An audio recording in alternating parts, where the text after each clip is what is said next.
আসসালামু আলাইকুম। কেমন আছেন সবাই? আশা করি ভালো আছেন। আমি অনেক ভালো আছি। আজকে আপনাদের জন্য নিয়ে আসলাম একটা বেবি ফ্রক। আমি কিছু টুকরা কাপড় দিয়ে ফ্রকটা তৈরি করব।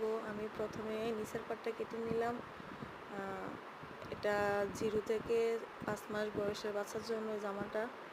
আমি লম্বা 7 ইঞ্চি নিচ্ছি প্রথমে টুকরাটা, তারপর আমি উপরের পাটটা কেটে নিই। উপরের পাটে আমি পাশে 6 ইঞ্চি নিচ্ছি আর নিচে লম্বাতে 7 ইঞ্চি নিচ্ছি।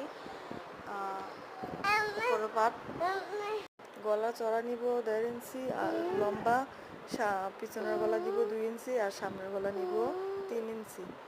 আর আমি এটা পিছনে বোতামের ঘর দিব, এই জন্য গলাগুলো একটু ছোটো নিছি যাতে বাচ্চার মাথা বের হয়ে না আসে। আর কাঁধ নিব 2 ইঞ্চি আর গলার তলে দিয়ে দিলাম 4 ইঞ্চি। এবার আমি শেপ দিয়ে জামাটা কেটে নিব।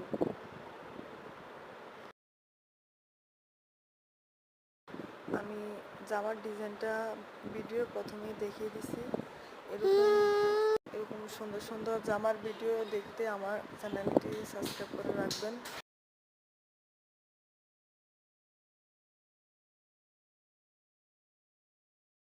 আমার উপরে পাটটি কাটা শেষ হলো।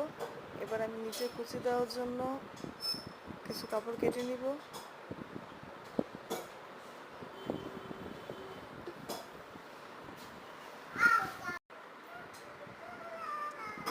এই টুকরোগুলো কেটে নিতেছি নিচে কুচি দেওয়ার জন্য জামার, এতে জামাটা দেখতে আরো সুন্দর হবে।